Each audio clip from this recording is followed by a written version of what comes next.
The silence in the dorm room was heavy, thick enough to hold. Evan Spiegel sat at the desk, his back to the door, staring at a stack of discarded notes and a laptop that refused to load the latest build. The business project had stalled for the third time in a month. Every line of code he had tried to implement ended in a system error. The door had clicked shut 20 minutes ago, the final sound of a departure that left the room feeling smaller and colder. He looked at the floor. A single cup sat on the desk, half filled with stagnant coffee. He pushed it aside, his movements slow and mechanical. The week had been a relentless series of failures, a steady erosion of everything he had tried to build. He stood up, paced the length of the narrow floor, and stopped at the window. Outside, the campus was moving, but inside, time felt frozen in the aftermath of his collapse. He gripped the edge of the desk until his knuckles whitened. There was no plan left. There was no progress. He stood in the center of the room, breathing the stale air, waiting for a shift that felt impossible.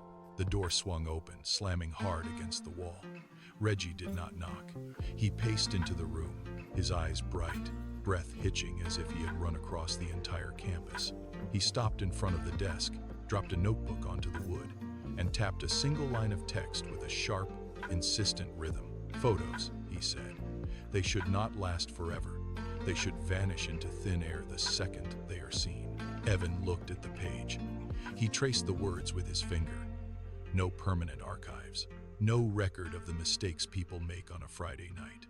Just raw. Subscribe to the channel now and leave a comment about the topic of the next video you'd like to see. Replaced by a sudden, sharp clarity. He grabbed a pen and leaned over the desk, his movements rapid and decisive. He pulled the notebook closer, ignoring the mess of his old work. This was not just a fix for a bad week. It was a blank slate for an entire generation. He looked up at Reggie, the silence of the room now filled with the hum of a multi-billion-dollar future. They shook hands, the agreement firm, the ambition settled. The excitement of the idea hit a brick wall within 24 hours. Evan and Reggie stared at their shared laptop screen, the cursor blinking in a void of empty code. Neither of them knew how to write the software required to make photos disappear. The vision was clear, but the technical execution was a language they did not speak. They spent the next 2 weeks navigating a gauntlet of skepticism. They approached potential partners, showing them sketches and logic flows, only to be met with blank stares and closed doors. The project felt like it was stalling before it had even begun. Evan stopped looking for casual collaborators and started targeting the best coder he knew, Bobby Murphy. He found him in a quiet corner of the library, head buried in a thick manual. Evan sat down, slid his notebook across the table, and laid out the core architecture of the vanishing photo concept. He did not ask for a favor. He laid out the math of the market. Bobby looked at the logic, then at the screen, and finally nodded. The dynamic shifted. They moved into a cramped workspace, clearing out stacks of old textbooks to make room for 3 laptops. The air in the room grew thick with the sound of rapid typing and the hum of processors. The trio was formed. Bobby took the lead. He cleared his desk of everything except his monitor and a stack of reference manuals. The rhythm of his typing became the heartbeat of the room. Day turned to night, and the cycle repeated without pause. He stripped away unnecessary features, focusing entirely on the core mechanic, the timer that triggered file deletion. Evan and Reggie watched from the sidelines, providing feedback on the interface, but the heavy lifting belonged to Bobby. They called the project Peekaboo. When the first build finally compiled, they pushed it to a handful of friends. The group waited, eyes glued to the dashboard. At first, the screen remained stagnant. Then, a single notification popped up. Then, 3. Within an hour, the numbers began to climb. The logs filled with activity reports. The photos were being sent, viewed, and wiped from the server as intended. Evan refreshed the analytics page, his hands gripping the edge of the desk until his knuckles turned white. The usage graph was not just rising, it was spiking. Every successful deletion was a confirmation. They watched the data in silence, realizing that the concept was no longer just a theory. It was a functioning, addictive reality. Evan walked into the lecture hall with the prototype running on a tethered phone. he felt the weight of the data in his pocket, the evidence that people were already using the app. He took the stage, the light reflecting off his screen, and began to explain the concept of ephemeral communication. He waited for the nodding heads, the questions about scale, the interest in the market. Instead, he was met with a wall of silence. The investors in the front row did not even lean forward. They stared at the slides as if they were looking at a mistake. One partner finally closed his folder, the sound echoing in the quiet room. He did not ask about the technology or the growth projections. He looked directly at Evan and asked if this was merely a tool designed for sexting. The room shifted. A few people chuckled. The faculty member who had invited him pulled him aside moments later, his expression one of polite pity. He suggested Evan focus on something with actual utility. Evan stood there, the rejection settling into his chest like ice. He did not defend the app. He did not argue. He simply closed his laptop, walked out of the hall, and tightened his grip on the phone. The dismissal was total. But as he reached the parking lot, his frustration crystallized into a single sharp objective. He would make them regret the day they looked away. The rejection at Stanford was only the beginning of the collapse. Back in their cramped workspace, the air was thick with the scent of stale coffee and the hum of a server that was costing them more than they earned. Then came the mail. A thick envelope arrived from a phone book company, containing a formal cease and desist letter. They claimed ownership of the name Peekaboo, their brand, their identity, and all the momentum they had built under that banner were now legally toxic. Evan read the document 3 times before setting it on the desk. They had no money for a legal battle. They had no revenue to fall back on.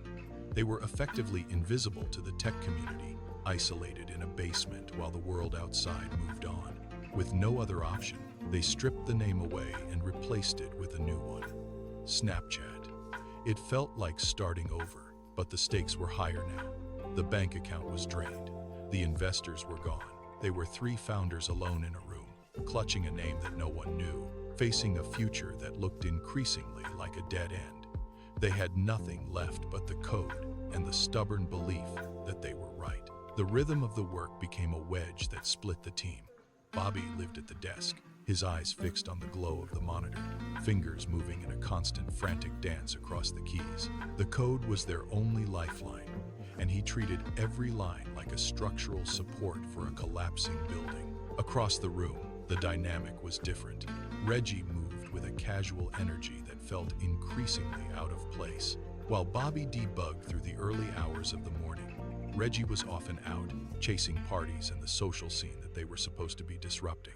Every time the door clicked shut behind him, the silence in the room grew heavier for the others. Bobby would pause, look at the empty chair, and then return to the screen with a tighter jaw. The resentment was not spoken, but it was etched into the way they moved around each other. One night, Bobby didn't look up when the door opened.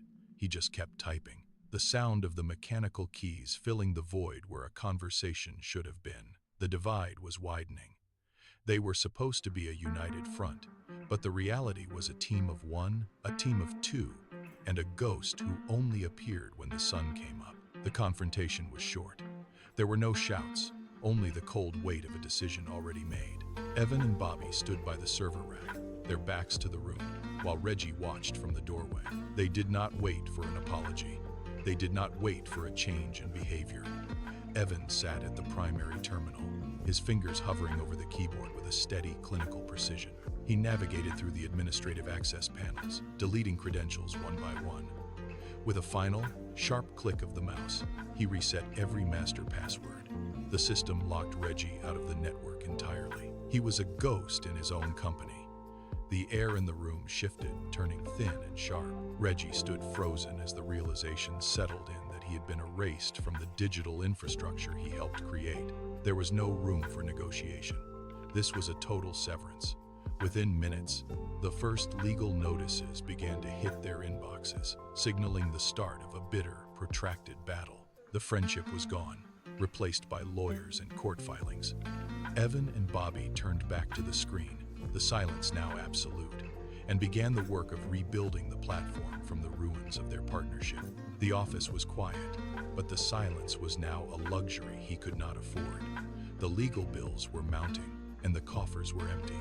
Evan left the workspace behind, trading the glow of the monitor for the harsh, artificial light of the local shopping malls. He carried a stack of printed flyers, his hands gripping the paper tight. He approached strangers near the food courts, his pitch refined to a handful of words. Most people walked past, eyes glued to their devices, ignoring the offer of a new way to connect. He spent hours on his feet, dodging security, catching glances from teenagers who looked bored with everything else. Then, the reaction shifted. A group of students stopped, gathered around his phone, and started tapping the screen. They laughed. They sent a photo.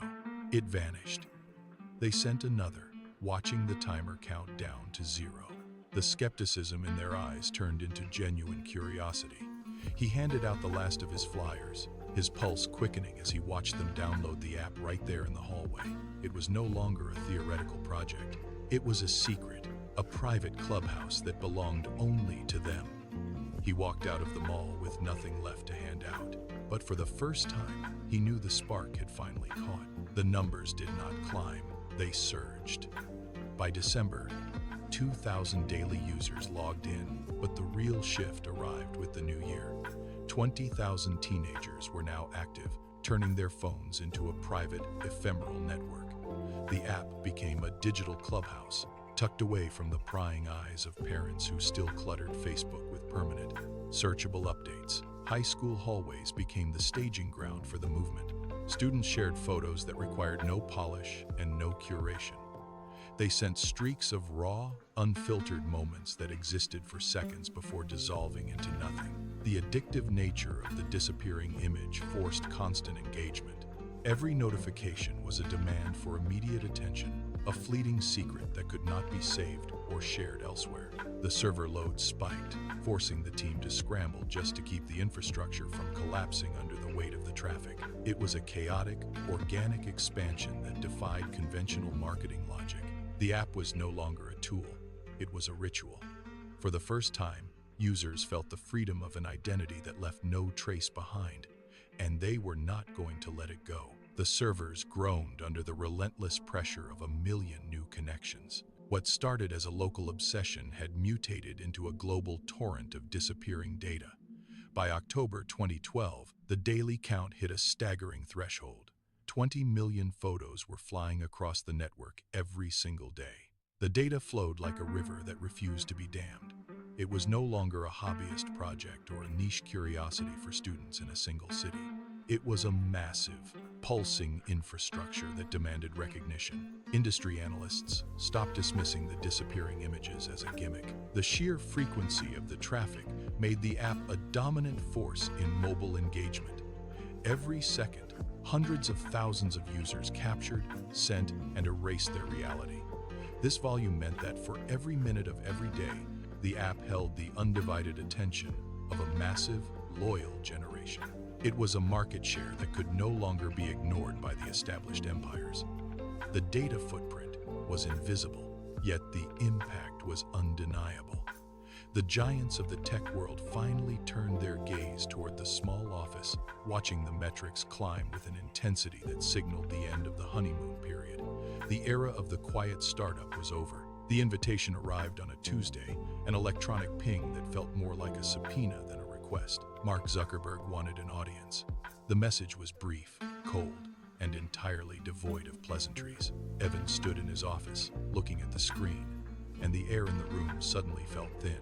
This was the moment of validation he had sought for years, yet the prospect of the meeting produced a sharp, physical unease. He booked the flight. The journey to the headquarters was a transition from the frantic, unpolished energy of his own startup to the calculated, polished silence of a global empire. He walked through the glass-walled corridors, past rows of monitors and silent, focused engineers, feeling the weight of the institution pressing in from every side.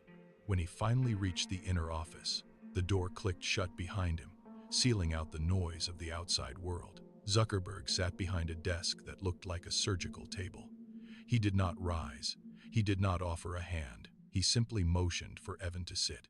The interaction was stripped of all typical industry camaraderie. It was a cold, clinical examination of an adversary, and as the silence stretched between them, Evan knew exactly why he had been summoned. Zuckerberg leaned back, his expression flat. He spoke of synergy, of potential, and of the benefits of joining forces. The words were smooth, practiced, and hollow. Then, the rhythm shifted. The mask of the mentor slid away, revealing the predator beneath. He leaned forward, hands clasped on the desk, and the temperature in the room dropped. "Sell, or we will crush you." The sentence was not a suggestion. It was a deadline. He tapped a key on his keyboard. A monitor on the wall flickered to life, displaying a new interface. It was a mirror image of the Snapchat experience, stripped of its soul and rebranded under the name Poke.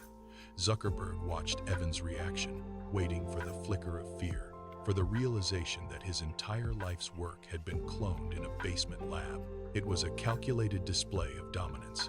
The message was clear. They had the resources, the infrastructure, and the reach to erase Snapchat from the market in a single afternoon. Evan stared at the screen, at the familiar buttons and the stolen logic, seeing the weapon aimed directly at his future. The silence in the office was no longer professional.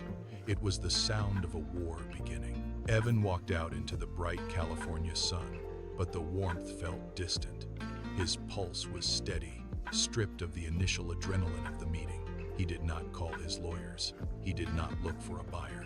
Instead, he pulled out his phone and made a single, decisive call to his office. He needed a shipment of books delivered to the startup headquarters immediately. Not business textbooks, not manuals on scaling, but Sun Tzu, The Art of War. When he returned to the cramped office, the team was waiting, sensing the shift in his posture. He passed out the books without a word. The air in the room was no longer thick with the anxiety of a failing startup. It was sharp with the focus of a battlefield. He stood at the center of the workspace, looking at his coders, his designers, and his friends. They were small, underfunded, and vastly outmatched, but they held the one thing the giant lacked: the original vision. He pointed to the monitors. They began to work. Every line of code became a defensive fortification. Every update became a tactical maneuver. They were bracing for the impact of 1 billion users, and they were not going to fold. The notification went out across the world. Facebook launched Poke. It was an immediate, blinding blitzkrieg. Within hours, the app climbed to the top of the charts, fueled by the massive, pre-existing engine of 1 billion users. Every major tech blog covered the arrival of the clone, declaring it the death knell for Snapchat. In the office, the team watched the live rankings on a wall-mounted screen. The numbers for Poke climbed with a terrifying, mechanical consistency. It was not a battle of quality, it was a battle of scale. They watched as millions of users downloaded the clone, their own growth metrics flatlining under the pressure. Evan stood motionless, hands buried in his pockets, his eyes fixed on the mounting download counts. The room felt smaller, the walls closing in as the giant attempted to bury their invention beneath a mountain of convenience. Each new user for Poke felt like a direct theft of their identity. They were being suffocated by sheer presence. The team stopped typing. They stopped moving. They simply stared at the screen, watching their life's work being systematically overwritten by the industry titan. It was a total, overwhelming saturation. The market had spoken, and for a long, agonizing moment, it sounded like the end. Then, the momentum hit a wall. It was not a sudden explosion, but a quiet, rapid erosion. The engagement numbers for Poke began to stutter. Users downloaded the app, opened it once, and then closed it for good.